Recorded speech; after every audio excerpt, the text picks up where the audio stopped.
Roll call, Mrs. Evans, please. Mrs. Denny, Mrs. Ellis, Mrs. Essler, Ms. Hilferty, Mrs. Jones, Here. Mrs. Powell, Here. Mr. Seesaw, Here. Mr. Tinsley, Mr. Armour. Here. 2.01 is the approval of minutes. Motion is to approve the minutes of the regular board meeting, January 22nd, 2020. So moved. Second. Questions or comments? All those in favor? Aye. Approved? Opposed? Motion approved. 2.02 is the invoice listing. Motion is to approve the invoice listing for January through February 2020. Notice moved. So moved. Second. Questions or comments? All those in favor? Aye. Opposed? Motion passes. 2.03 is the treasurer's report. Ms. Pat. As of December 31st, 2019, PennDOT's balance was $46,920,266. During January 2020, local, state, and federal revenues totaled $1,662,087. Disbursements were issued in the amount of $4,518,946. As of January 31st, 2020, PennDOT's current balance is $44,063,407. The motion is to approve the treasurer's report for January 2020. Do I have this motion? So moved. Second. Questions or comments? All those in favor? Aye. Opposed? Motion passes. Number 3 is the superintendent's report. Dr. Stein. Thank you. Thank you, Mr. Armour. I want to step over here real close to this presentation. And for my superintendent's report this evening, I wanted to share a couple of slides that I shared with our staff at our teaching and learning conference that we held on Valentine's Day of all days. And I want to compliment our assistant superintendent, Mr. Kaminka, his secretary, and also the professional ed committee to put this event together. We have some staff who come to that who have been in other districts. They say that the teaching and learning conference that PennDOT runs for its teachers, for its teachers, by its teachers, is really one of their favorite days. It's a memorable day for them in their career. And because as we all know, when we work in different industries, sometimes staff development days, sometimes professional development, and those kind of continuing education credit type activities can be tiresome, where people feel that they're not relevant to their needs. Right? It's a one-size-fits-all type of presentation. About 4 years ago, we decided that we would build a day where we could actually have an opportunity to let teachers choose what they think they need training in. This year we had 32 sessions. About 95% of those sessions were delivered by our own teachers. And I left so inspired. I left really, perfectly, to be honest with you, really proud of the staff that this board and our administration have put together. I saw people delivering presentations who were only a couple years in the field. And I remember hiring them new to the field and just watching them grow and now be leaders amongst their colleagues. So I just really wanted the board to understand what a great day that was. Frankly, the amount of money that we saved by our teachers stepping up and actually delivering that staff development to the colleagues really was very impressive. We typically have an address by the superintendent in the morning. We have a guest speaker who comes in as well, and then 3 different sessions. So it was a great day. But a couple items that I pointed out, I made them understand, wanted them to understand that really they all deserve a great big bravo. Was the one word I had to give them. If I was given kind of a halftime pep rally speech, what would I say? And it was really, I kept coming back to bravo, because this year has essentially really been going extremely well, thanks to the work of the administrators and the teachers and the support staff. One of the elements that has made it so successful, frankly, is the fact that we embarked upon so many new things this year. And heading into the school year, I expected far more struggles and challenges and problems, typical things that come along with change, right? You expect to encounter some bumps in the road. And it's really been a much more smooth travel than we expected, thanks to the work the teachers have done in the classroom. They're the ones staying late or signing up for extra training. You just look at this list, and as I put it together, I didn't really realize how much we had this year, right? The conversion to Schoology for a lot of classrooms and teachers who hadn't used that before. CRA mathematics requires our elementary teachers to teach math in a much more productive, effective manner. But man, it's not easy to do, right? It's not the way we learned when we were younger. Northleaf's Choose to Be Nice initiative has been tremendously successful. The organization highlighted Northleaf and their bullying prevention activities in the Choose to Be Nice initiative actually on their website and gave them a recognition earlier in the year. Changed the backpack and cell phone policies, Sunday system training for special ed teachers.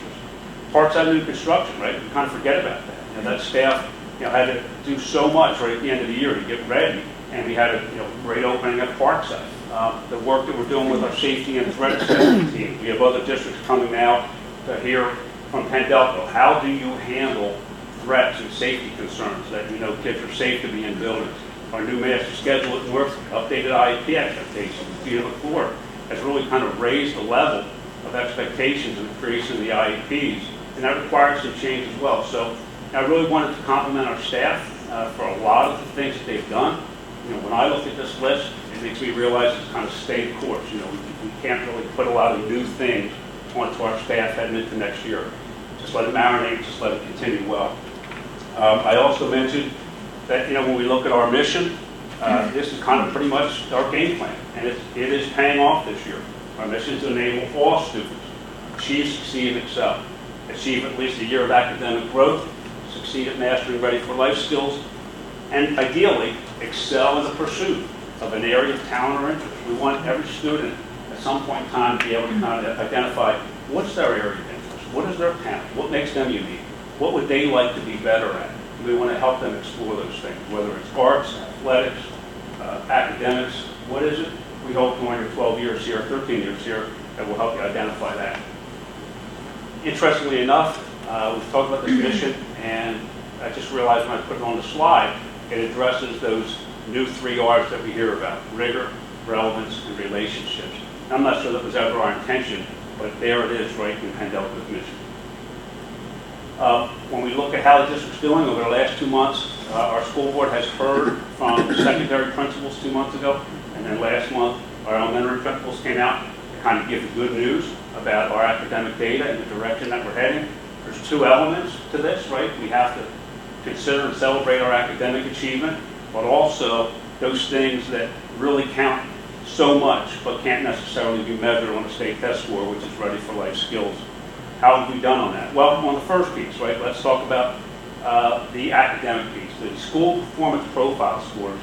When the school year starts, every superintendent hopes that he or she can say every one of the schools in our district showed positive improvement in their school performance profile score, which is the most holistic, kind of entire building level score that gets aggregated from performances in multiple subject areas, multiple demographic groups, and on multiple measures. We all hope that you could say that every school in your district showed positive growth. And I was curious over last year how districts did in that regard. Little did I realize how hard it is to accomplish. This past year, there were only 2 districts in the entire county that could say that every one of their schools had an increase in their school performance profile scores. Pendelco and Renovation County. Only 2 districts can say that they did that. So on the academic piece, how are we doing academically? All of our scores got a higher score from their school performance profile than they did in the year before.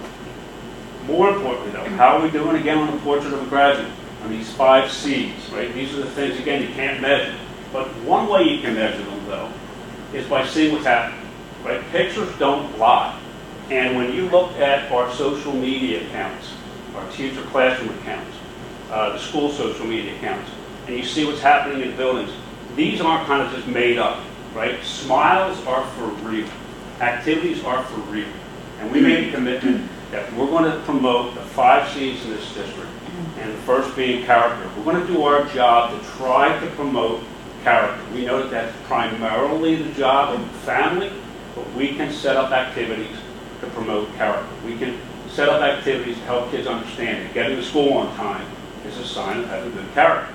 Right? So here's some elements that I pulled out. Gosh, every day if you follow our social media accounts, you find something that has to do with character building, right? jump rope for heart that we had. That really trains kids in that regard as well. Collaboration, right? You're not necessarily seeing rows and students working individually anymore. We know it's going to be a different workforce that they're going to inherit, and we want them to be able to collaborate with others. We're seeing that every day. Communication, right? We had our first TED Talk at Sun Valley, right? We have students Skyping into other classrooms. I guess now it's called Google Chat. It's not Skyping anymore, but contacting other classrooms around the globe. Middle school students doing this Socratic seminar, right? Learning how to listen intently and respectfully to other opinions. The middle school TV studio up and running now. So we're promoting those communication skills. Critical thinking, we don't wait until high school to start that, right? Look at this classroom on the left. Right? There's kindergarten students that are engaging in meaningful work designed to help them with their critical thinking skills. And that starts in the early age of Pendelco. And creativity, right? People leading by example. Here you have a fine high school principal there. But creativity skills, whether it's performing arts, whether it's visual arts, right? Whether it's making sure that we're actually teaching the problem-solving process and the creative process that's happening in Pendelco. You know, Lincoln Douglas debates there, right? Up in the upper right-hand corner. Teachers are modeling how you can teach something like the Lincoln Douglas debates in a way that's not boring and in a way that actually teach students how to debate in a way that's professional, wise, and respectful for one another. So a lot of great things happening in the district. I just want to share, again, some of those slides with you from the conference itself. The other items I'll mention, I want to superintendent report as well. Our renovation update, as we kind of share with the board, the quotes on the initial bid for the auditorium project at the high school came back substantially above what we expected. We understand that there is a limited amount of funds for us to spend. We are primarily a people business, so we have to make sure that we can fund salaries and benefits. We recognize that the bid expenses on the auditorium were an easy 65% above what we expected that they would be. So we are now looking at a more cost-effective renovation of the existing auditorium at the high school. We will be going we've opened up the bids for the nurses suite, the health suite addition at the high school, and also the work that we're going to do on the main entrance. And we're continuing to evaluate a proposal for the window replacement at the high school. So that's where we're on the renovations. You'll see on the agenda tonight, we have a first read of the district bullying and cyberbullying policy.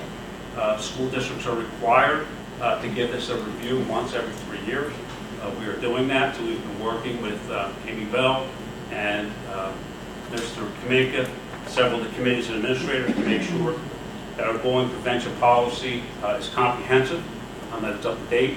Last week I had a conversation with a very kind and informed lady in the Office of Safe Schools who was very confident in the programs that we're offering in a K-12 comprehensive format to ensure that we're doing all that we can again to provide a safe, comfortable, and tolerable and peaceful community for students to achieve in our district. I want to compliment our wrestling program. Our wrestling program, we are sending 7 athletes. I remember years where we had maybe one, years maybe had none, but really a tremendous year for the boys wrestling team. And more importantly than their achievement is their numbers. I think we have almost 40, maybe 45 guys on that team. That's a big program. And to have the students making that kind of commitment coming out is really a great sign. So we continue to see great involvement in athletics, and we think it's important for character building as well and unifying students at the high school. It is the show season. Beauty and the Beast at the middle school will be occurring this weekend. 5th graders have the opportunity to come over on Friday. Any board members who would like to go, please make sure that you let us know, and we will get you tickets to the shows. We also have Cinderella coming up on March, I believe it is 9th, 10th, and 11th, and you're certainly welcome to come to those shows. Our students hit home runs in that all the time. Finally, I just want to note that received word that we were awarded a $40,000 school safety grant. This was a competitive grant. that we put in for, and we'll be using that to fund some of the work that we're doing with the Penn Consortium Optimal Health and Mental Health group that we've been having some training done for our staff, as well as some of the continued work that we're doing on our school security improvements and Crisis Go and our camera systems that we've had. So we're happy to have gotten that news. And that concludes my report tonight. Thank you. Thank you, Dr. Steinhoff. Announcements from the public. In accordance with Act 48, the Sunshine Law, the board met in executive session to discuss personnel and litigation matters. Number 5, comments by members of the board.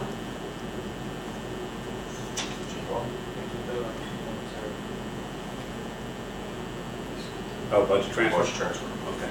Thank you. 2.04 is a budget transfer report. I apologize. We skipped right over that one. Motion is to approve the budget transfer report for January and February of 2020. So moved. Second. Questions or comments? All those in favor? Opposed? Motion passes. As Dr. Steinhoff mentioned, 6.01 is school board policies. It's the first reading for adoption of the review of the revised policy 249, bullying and cyberbullying. Items for board discussion? See none. Public comments?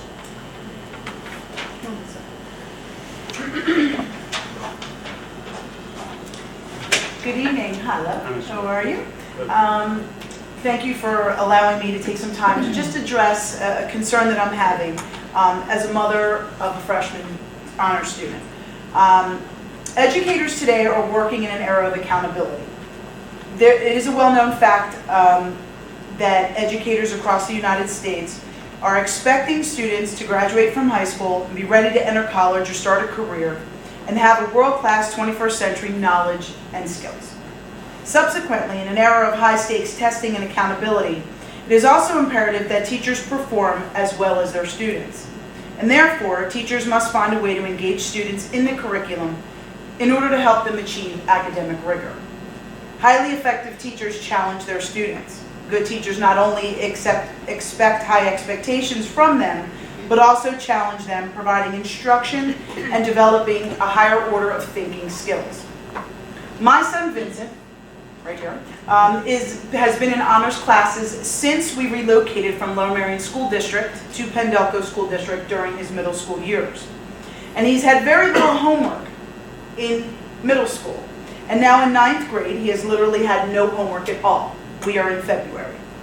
He shares that teachers do afford the students time to complete their classwork during class, and if they do not complete the assignment, it then becomes homework.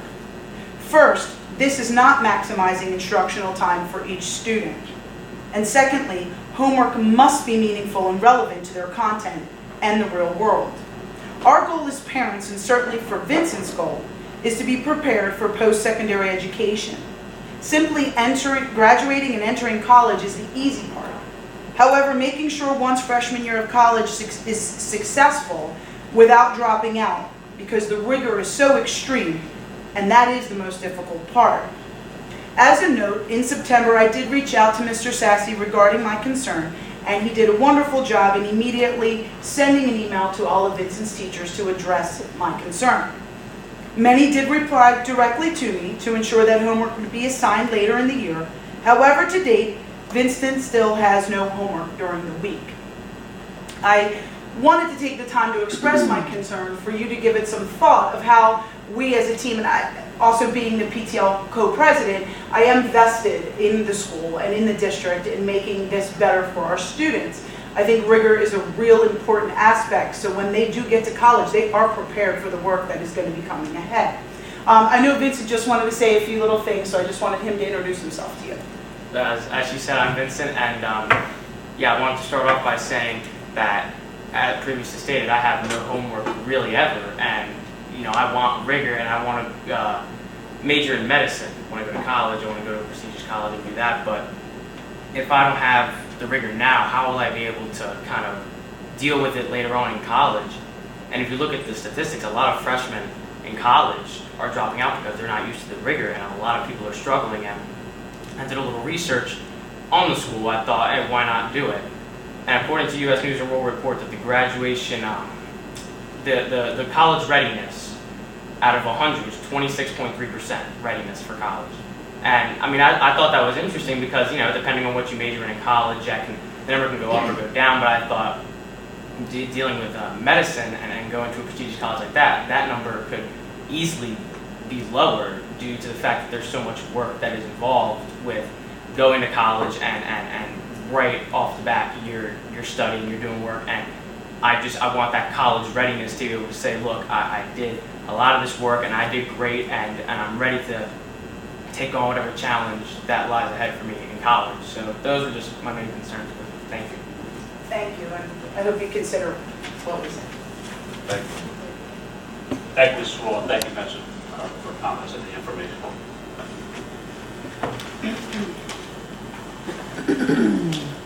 Medical board actions start on page 2, carry on to page 3, 4, 5,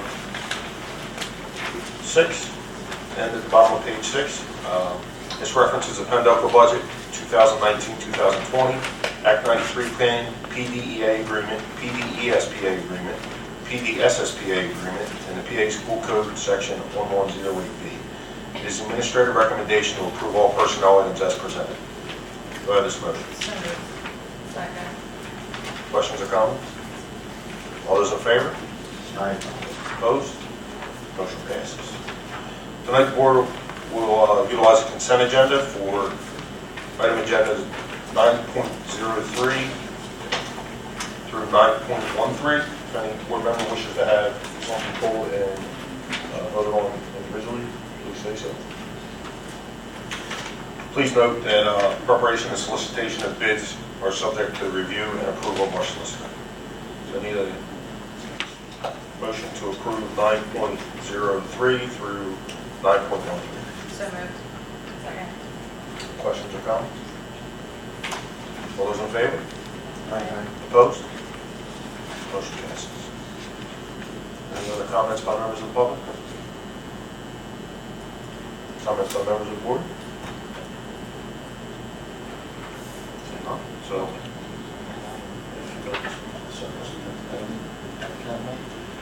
I just, George, what I say is I remember seeing the 5 Cs, and it reminded me of a couple years ago when we had that workshop from the ex-super from Springfield, Oh, yep, yep. and the other one from UPenn. And that was how we started, if you remember, about how get ready for life instead of getting ready for that. So, I mean, I know we still have to let it marinate, but it might be something to even have a year or two of the workshop with the board. We spent a lot of time. It was multiple hours and so on, months related to that. So maybe that's something we should put on the agenda in the next year or two. Let it marinate. Is that what you said? Marinate for a year. And that is the word I use often when it comes to the new initiatives. And I have to credit my central administrator who said to me last spring that we're already asking our staff to do a lot. And there's a lot of new things happening in Skyward schools. We can't push these, the promotion of the 5 Cs too much where it feels like we have added more onto teachers' plates without taking anything away. And I agree with that. The challenge with the 5 Cs is getting students ready for life, as we call it, is the plate. It's really not something new that we're adding on the plate. That needs to be the plate. So we have to give our staff time, and we have to also take some time to develop a curriculum that put in kind of real life, purposeful activities for students. That's going, again, train them for things that they need, not necessarily train them to do well, just necessarily with a test score. So we want to see both things, right? We want to see students continue to get good SAT scores. We're happy with the results that we're starting to begin to see, as you've noticed with the percentage of students passing Keystone tests at the high school. That's critical, yes. But we also know there are certain skills that employers and colleges are telling us they want students to have. How to collaborate, how to think critically, right? How to be creative rather than just kind of drawing. There's more to it than that. And so we will continue to build those things in. We have committees working on it. Mr. Kamink is involved very closely, one of our chief supervisors. And we're looking at identifying 1 C each year where we can say, let's work on providing staff development. Let's work on making sure that we're providing meaningful opportunities to develop character, and then meaningful opportunities to help kids communicate. What we would like to do, and we're in the process of doing right now, is defining the sub-indicators for each one of them. So what does it mean to say that a graduate from Sun Valley is going to be a skilled communicator? Like, what does that mean? And you can't wait till 12th grade. You know, it begins with teaching kids in elementary school. How do you shake a person's hand? How do you greet a person? How do you look them in the eyes when you're talking to them? Right? So those kind of things. So we'll back map and say, if we want all of our students who walk across that stage and get a diploma to have these skills, what does it mean? And how do we help them get there? So we can say with confidence, you got a Sun Valley diploma. We know that you're ready for life. You know, you might not have been ready, you know, for that Keystone exam in 9th grade. You know, maybe you wish you did a little better on that 8th grade PDSD test, but we know you're ready for life. And we know we're going to provide meaningful activities for you that will allow you to succeed in college and allow you to succeed in the workforce. That's kind of our hope. So I appreciate bringing it back, because that's really where all that started, right? The board said to us several years ago, how can we make sure that kids have meaningful experiences? And talk about that. There's certain things that students should have access to. And we're looking at also potentially identifying a list of 50 to 100 type of experiences that students will have from the time they start kindergarten to the time they graduate 12th grade, where they can say, you know, I had the opportunity to do that. I had the opportunity to give a public speech before a large group, for instance. So it's kind of exciting, and but we also, you know, we want to make sure we don't take on too much and that you don't really get good at any one thing. Thank you. Thank you, Dr. Stone. Future meetings, Wednesday, March 18th is our study session here at the Service Center. Wednesday, March 25th will be the future board meeting here at the Service Center, 7:30. Motion for adjournment? So moved.